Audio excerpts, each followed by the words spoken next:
तो चलिए, बिना किसी देरी के इस बेहद दिलचस्प विषय में गहराई से उतरते हैं। आज के इस विश्लेषण में हम long term systematic investment plans यानी एसआईपी की असली ताकत को डिकोड करने जा रहे हैं।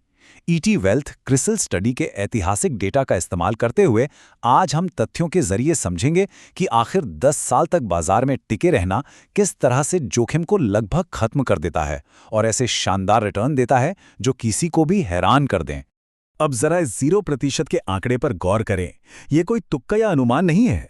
ईटी वेल्थ क्रिसिल स्टडी के ऐतिहासिक डेटा ने यह पूरी तरह से साबित कर दिया है कि अगर कोई निवेशक 10 साल तक अपने एसआईपी में बिना डरे निवेशित रहता है तो उसके पैसे डूबने या उसे नुकसान होने की संभावना बिल्कुल 0% हो जाती है। जी हां, 0। ये एक ऐसा ठोस तथ्य है जो शेयर बाजार के जोखिम से जुड़ी हर आम धारणा को पूरी तरह से पलट कर रख देता है। आज की इस चर्चा को हम 4 मुख्य हिस्सों में बांटेंगे। शुरुआत करेंगे एसआईपी के सेफ्टी नेट को समझने से, फिर देखेंगे कि ये मार्केट क्रैश से कैसे बचाता है, उसके बाद कंपाउंडिंग की असली ताकत पर बात करेंगे और अंत में देखेंगे इस दशक के टॉप 5 एसआईपी स्कीम्स को। तो सबसे पहले बात करते हैं एसआईपी के सेफ्टी नेट की। आइए समझते हैं कि लंबी अवधि का नजरिया रखने से बाजार की अस्थिरता कैसे एक निवेशक के लिए मायने ही नहीं रखती। निवेश की दुनिया में एक बहुत ही सरल सा नियम काम करता है। जैसे जैसे निवेश की अवधि बढ़ती जाती है, वो निवेश उतना ही ज्यादा सुरक्षित होता चला जाता है। ईटी वेल्थ क्रिसिल स्टडी का डेटा ये साफ दिखाता है कि शुरुआती 1 या 2 वर्षों में नेगेटिव रिटर्न की जो संभावना होती है, वो समय बीतने के साथ साथ तेजी से नीचे गिरती है। सीधे शब्दों में कहें तो बाजार में बिताया गया समय ही जोखिम की सबसे बड़ी काट है। इन 2 आंकड़ों का अंतर देखिए, ये वाकई आंखें खोलने वाला है। स्टडी के मुताबिक अगर केवल 1 साल का एसआईपी किया जाए तो उसमें नुकसान की संभावना 22.7% तक होती है। मतलब हर 5 में से 1 से ज्यादा बार नुकसान का डर। लेकिन दिलचस्प बात यह है कि जैसे ही यही निवेश 10 साल की अवधि पूरी कर लेता है, नुकसान की वो संभावना जादुई तरीके से घटकर 0% रह जाती है। ये साफ तौर पर बताता है कि शॉर्ट टर्म की उठापटक से घबराने के बजाय लॉन्ग टर्म की सुरक्षा पर भरोसा करना कितना ज्यादा फायदेमंद है। अब आते हैं दूसरे हिस्से पर, जो शायद हर निवेशक के लिए सबसे डरावना होता है, मार्केट क्रैश। जब अचानक बाजार भर भरा कर गिरता है, तब एक लंबी अवधि का एसआईपी कैसा प्रदर्शन करता है?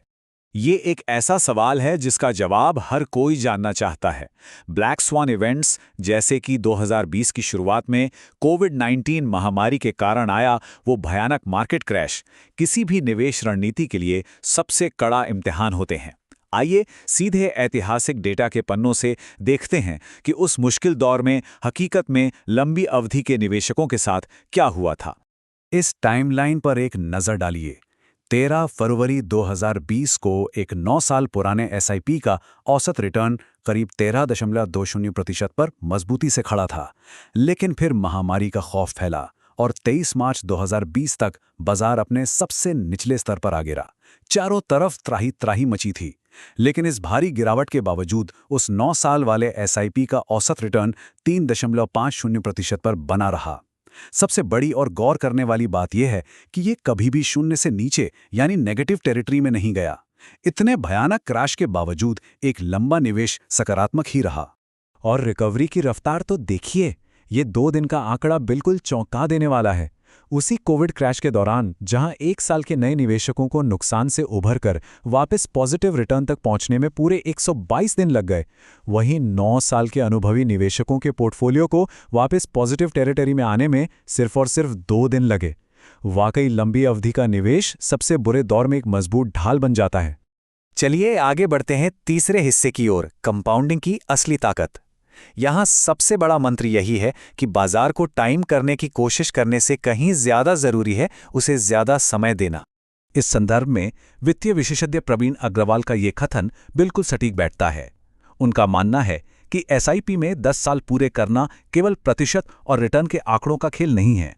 ये असल में इंसान के व्यवहार और उसके अनुशासन का असली टेस्ट है। बाजार के उन डरावने उतार चढ़ाव के दौरान धैर्य बनाए रखना और पैनिक में आकर अपने निवेश को न बेचना ही वो असली कुंजी है जो एक दशक के दौरान वेल्थ क्रिएशन का रास्ता तय करती है।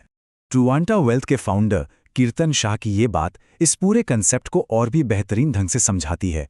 उनका कहना है कि कंपाउंडिंग का असली जादू रातों रात नहीं, बल्कि छठे और 7वें साल के बाद दिखना शुरू होता है। दरअसल शुरुआती सालों में जो रिटर्न इकट्ठा होता है वो आगे चलकर एक कुशन या कहें एक गद्दे की तरह काम करने लगता है। अगर 7-8 साल बाद कोई बड़ा मार्केट क्रैश आ भी जाए तो ये जमा हुआ मुनाफा पूरे पोर्टफोलियो को नुकसान में जाने से पूरी तरह बचा लेता है। जब बाजार में लंबा इंतजार किया जाता है तो नतीजों में अनिश्चितता लगभग खत्म होने लगती है। ये डेटा बहुत ही स्पष्ट रूप से बताता है कि जैसे जैसे निवेश का समय बढ़ता जाता है, सबसे अधिक संभावित रिटर्न और सबसे कम संभावित रिटर्न के बीच की खाई बढ़ती चली जाती है। यानी अप्रत्याशित नुकसान और उतार चढ़ाव की जगह एक बहुत ही स्थिर और भरोसेमंद रिटर्न ले लेता है। और अब हम पहुंच चुके हैं इस विश्लेषण के चौथे और सबसे रोमांचक हिस्से पर, टॉप 5 10 साला SIP। पूरे अनुशासन के साथ अगर 10 साल तक SIP चलाई जाए तो वास्तविक वित्तीय पुरस्कार कैसे दिखते हैं? आइए इन टॉप परफॉर्मर्स पर नजर डालते हैं। ये रहे वो टॉप 5 इक्विटी SIP स्कीम्स जिन्होंने पिछले 10 सालों में निवेशकों को सबसे बेहतरीन रिटर्न दिए हैं। इन आंकड़ों को ध्यान से सुनिएगा। नंबर 1 पर राज कर रहा है क्वांट स्मॉल कैप, जिसने शानदार 23.3% का सालाना रिटर्न दिया है। दूसरे नंबर पर निप्पॉन इंडिया स्मॉल कैप है 21.0% के मजबूत रिटर्न के साथ। तीसरा स्थान मिला है Nippon India growth mid cap को, जिसका रिटर्न 20.1% रहा। इसके ठीक पीछे एडलवाइस मिड कैप 19.9% और क्वांट ELSS टैक्सेबल 19.8% के साथ इस एलीट टॉप 5 सूची को पूरा करते हैं। सोचिए, 10 साल तक लगातार हर साल लगभग 20% या उससे ज्यादा का रिटर्न। ये आंकड़े अपने आप में कंपाउंडिंग और लंबी अवधि के अनुशासन की सबसे बड़ी मिसाल हैं। इन टॉप परफॉर्मर्स की कैटेगरी का विश्लेषण करना भी बहुत ज़रूरी है। अगर हम इस लीडर बोर्ड को देखें तो इसमें स्मॉल कैप फंड्स और मिड कैप फंड्स का स्पष्ट रूप से दबदबा नजर आता है। साथ ही ELSS टैक्स सेवर फंड्स ने भी अपनी मजबूत जगह बनाई है। इससे एक बात बिल्कुल साफ हो जाती है कि लंबी अवधि में जहां जोखिम कम हो जाता है, वहां स्मॉल और मिड कैप कैटेगरीज बहुत बड़े स्तर पर वेल्थ क्रिएशन के शानदार अवसर प्रदान करती हैं।